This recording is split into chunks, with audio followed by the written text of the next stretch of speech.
Hi hello welcome to Rajalakshmi villages. ఇవాళ అయితే నా పూజ హోమ్ టూర్ చూపెడతా ఫ్రెండ్స్. శ్రావణ మాసం వస్తుంది, ఇల్లంతా అయితే శుభ్రం చేసుకున్నా. అమావాస్య దాకా చేయొచ్చులే కానీ అమావాస్య తర్వాత నాకు పని అయితే ఉన్నది, షాప్ పని సరిపోతుంది. 1 తారీఖు నుంచి డ్యూటీ వస్తుంది. నేను రోజు పూజ గురించి పెడతా ఉంటే అందరూ నీ పూజ ఫోటోలు ఏం కనపడట్లేదు, డెకరేషను కనపడుతుంది మంచిగానే ఉంటుంది కానీ ఒకసారి మీరు క్లీనింగ్ ఒకసారి చూపెట్టండి, ఫోటోలు తీసిన తర్వాత ఎలా ఉందో చూపెట్టండి అని కామెంట్ బాక్స్లో పెడుతున్నారు. అయితే అందు గురించే ఇవాళ అయితే నేను పూజ శుభ్రం చేసుకుందామని పూజా రూమ్ క్లీనింగ్ అనేది పెట్టుకున్నా. కార్తీక మాసంలో చేసుకున్న ఇదంతా. పోయిన సంవత్సరం కార్తీక మాసంలో రెడ్ పెయింట్ వేసుకొని ఎల్లో పెయింట్ వేసుకొని ఇలా మంచిగా నిండుగా కనపడాలని చెప్పేసి ఇట్లా చేసుకున్నా ఫ్రెండ్స్.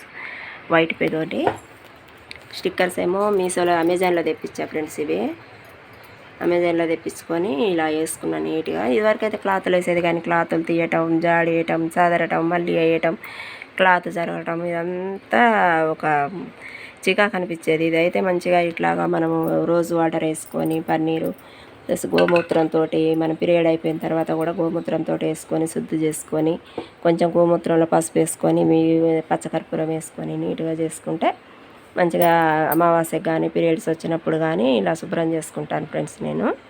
ఇక పై సెల్ఫ్ కూడా చిన్న చిన్న ఫొటోస్ ఉంటాయి కదా, పై సెల్ఫ్లో కూడా ఇట్లా స్టిక్కర్స్, వాల్ స్టిక్కర్స్ అయితే ఇట్లా వేసుకున్న అమెజాన్లో తెప్పించి పెయింట్ వేసుకొని ఇట్లా కొంచెం అదేమంటారు తామర పువ్వు వేసుకున్నా నేను. ఈ పైన కూడా స్టిక్కర్స్ వేసుకున్న వాల్ స్టిక్కర్స్ ఫ్రెండ్స్.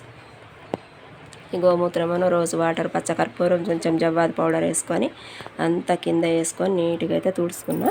తుడుచుకోవటానికి కూడా నేను అమెజాన్లో తెప్పించాను ఫ్రెండ్స్. ఇలా చాట అనేది చిన్న చాట మంచిగా దీన్ని అయితే ఇట్లాగా మనము తుడుచుకోవడానికి పనిచేస్తుంది. ఇది మంచిగా ఏమన్నా ఉన్నా కానీ డస్ట్ కానీ ఇదంతా కూడా కొంచెం ఇది ఇట్లా ఊసర టైప్ వచ్చింది, దీంతో తుడుచుకుంటా ఫ్రెండ్స్ నేనైతే. చిన్న చాట మనం ఇక క్లాత్ గింట అంటే అంత రావచ్చు రాకపోవచ్చు అని చెప్పేసి ఇదైతే తీసుకున్నా. రేట్ వచ్చేసి అయితే 50 రూపాయలు అయింది ఫ్రెండ్స్. ఇది మీషోలో తెప్పించుకున్నా. ఇది ఇట్లా పైన కూడా అంతా శుభ్రం చేసుకున్నా. అమావాస్య తర్వాత అయితే మళ్ళీ పూజ గిన్నెలని అవన్నీ కూడా నీట్గా తోముకున్న తర్వాత మళ్ళీ ఒక వీడియో చేస్తా ఫ్రెండ్స్. ఇప్పుడైతే ఓన్లీ క్లీనింగ్ చేసుకుంటున్నా. ఇల్లంతా కూడా శుభ్రం చేసాయి. ఇక పూజా రూమ్ కూడా శుభ్రం చేసుకుంటే నాకు 1 తారీఖు నుంచి అయితే డ్యూటీ ఉంటుంది. అందు గురించి ఇక ఇప్పుడే శుభ్రం చేసుకున్నా ఫ్రెండ్స్. ఓకే మరి బాయ్.